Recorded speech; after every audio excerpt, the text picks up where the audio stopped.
Hi, it's Stefania over at Stories and Classic Fairy Tales for Kids.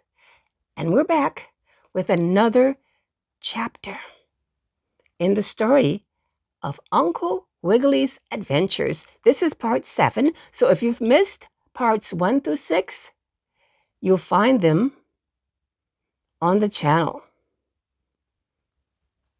Stories and Classic Fairy Tales for Kids. Uncle Wiggily in a Parade. If you remember, at the last chapter, chapter 6, a big dog had shown up at Arabella Chick's house demanding to see Uncle Wiggily, to take Uncle Wiggily with him, and the dog had a gun. So, what do you think he wanted, really? We'll find out. Uncle Wiggily in a Parade. Arabella Chick's party seemed to break up very suddenly when the guests saw that soldier dog with the gun waiting outside the door. Buddy Pig slipped out a back window and ran home with his tail behind him. Oh, excuse me. Guinea pigs don't have tails, do they? Anyhow, he ran home. And so did Sammy and Susie Littletail, and Johnny and Billy Bushytail, and the Wibble Wobble children, and Petey and Jackie Bow Wow too. But of course, Arabella Chick couldn't run home because she was at home already. So she just looked out the window once more, and there, the dog soldier stood, and he was looking in his gun to see if it was loaded. "Well, is Uncle Wiggily coming out?" called the dog again. "I guess I am. That is, are you sure you want me?" asked the poor old gentleman rabbit, puzzled like. "Yes, of course I want you," replied the dog. "Then I guess I've got to go," exclaimed Uncle Wiggily as he looked for his crutch and case. "I guess this is the end of my fortune hunting. Goodbye, everybody." And he felt so badly that 2 big tears rolled down his his eyes. Well, he bravely walked out the door, and as he did so, the dog soldier with the gun exclaimed, "Ah, there you are at last. Now hurry up, Uncle Wiggily, or we'll be late for the parade." And would you believe it?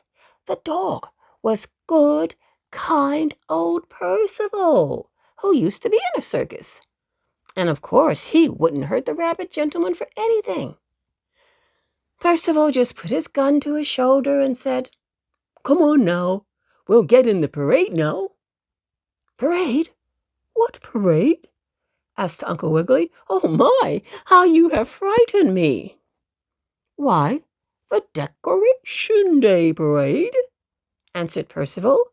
"Today is the day when we put flowers on the soldiers' graves and remember them for being so brave as to go to war. All old soldiers march in the parade, and so do all their friends. I'm going to march, and I'm going to put flowers on a lot of soldiers' graves. I happen to remember that you were once in the war, so I came for you. I didn't mean to scare you. You were in the war, weren't you?" "Yes," said Uncle Wiggily, happy now because he knew he wasn't going to get shot. "I once went to war with mosquitoes." "Good. I thought so," exclaimed Percival. "Well, I met Grandfather Goosey Gander, and he said he thought you were at this party, so I came for you. Come on now, the parade is almost ready to start." "Oh, how you did frighten us!" exclaimed Arabella, whose heart was still going pitter-patter. "We thought you were going to hurt Uncle Wiggily, Percival." "Oh, I'm so sorry I alarmed you," spoke the circus dog politely. "I won't do it again." Well, in a little while, Percival and Uncle Wiggily were at the parade. The old gentleman left his case at Arabella's house and only took his crutch. But he limped along just like a real soldier, and Percival carried his gun as bravely as one could wish. Oh, I wish you could have heard the bands playing and the drums beating, that little kind that sound like when you drop beans on the kitchen cloth, and the big drums that go boom, boom, like thunder and lightning, and the fifes that squeak like a mouse in a cheese trap. Then the big blaring horns that make a sound like a circus performance. They were all there, and there were lots of soldiers and horses and wagons filled with flowers to put on the graves of the soldiers who were so brave that they didn't mind going to war to fight for their country. The war is a terrible thing. Then the march began, and Uncle Wiggily and Percival stepped out as brave as anyone in all the parade. Oh, how fine they looked. And when they marched past all the animal people and some real boys and girls, and papas and mamas clapped their hands and cried hurrah at the sight of the old gentleman rabbit limping along on his crutch with the dog soldier marching beside him. "Who knows?" whispered Percival to Uncle Wiggily. "Who knows but that you may discover your fortune today?" "Indeed I may," answered Uncle Wiggily. "Who knows?" Well, that was a fine parade, but something happened. I was afraid it would, but I'll tell you all about it, and you can see for yourself whether I was wrong or right. All of a sudden, one man with a big horn, a horn large enough to put a loaf of mother's bread down inside the noisy end of this horn. All of a sudden, this man blew a terrible blast. Umpity-ump, ump, ump. My, what a noise he made on that horn. Now, right in front of this man was a little boy duck riding on a pony. Yes, you guessed who he was. You guessed? He was Johnny Wibblewobble. And when that man blew the horn blast, the pony was frightened and ran away with Jimmy Wibblewobble on his back. Faster and faster ran the pony, and Jimmy Wibblewobble clung to his back, fearing every moment he would be thrown off. In and out among the people and animals in the parade, in and out among the trolley cars and automobiles, in and out, and from one side to another of the street ran the frightened pony. "Oh, poor Jimmy will be killed," cried Percival. "No, he will not, for I will save him," shouted Uncle Wiggily. So that brave rabbit ran right out to where he saw Munchie Trot, the little pony boy. "Let me jump on your back, Munchie," said Uncle Wiggily, "and then we'll race after that runaway pony and grab off poor Jimmy. And run as fast as you can, Munchie." "I certainly will," cried Munchie.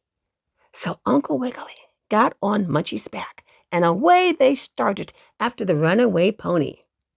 Faster and faster ran Munchie, and by this time the other little horsey was getting tired.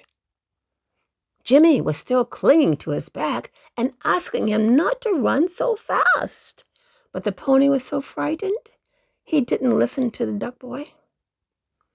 Then, just as he was going to run into a hot peanut wagon and maybe toss Jimmy off into the red-hot roaster, all at once Uncle Wiggily, on Munchie's back, galloped alongside of the pony. And as quick as you can drink a glass of lemonade, Uncle Wiggily grabbed Jimmy up on Munchie's back beside him, and so saved the duck boy's life. And then the runaway pony stopped short all of a sudden and didn't bump into the hot peanut wagon. After all, He was sorry he had run away and scared folks. Then the Decoration Day parade went on, and everyone said how brave Uncle Wiggily was. But he hadn't yet found his fortune. And so, in the story after, I'll tell you about Uncle Wiggily in the fountain. We'll be back in about a week, more or less a week, with part 8 of Uncle Wiggily's adventures, and we'll find out what he was doing in that fountain. That's it for today. Take care and subscribe to the channel so you can get a notification whenever new episodes are prepared. Because we're going to have stories, but we also are going to have some affirmations. And we're going to do some tongue twisters together. Tongue tied in a knot. I think you can do it. That's it for now. Stay well. Take care. Be good. See you in about a week. Bye for now.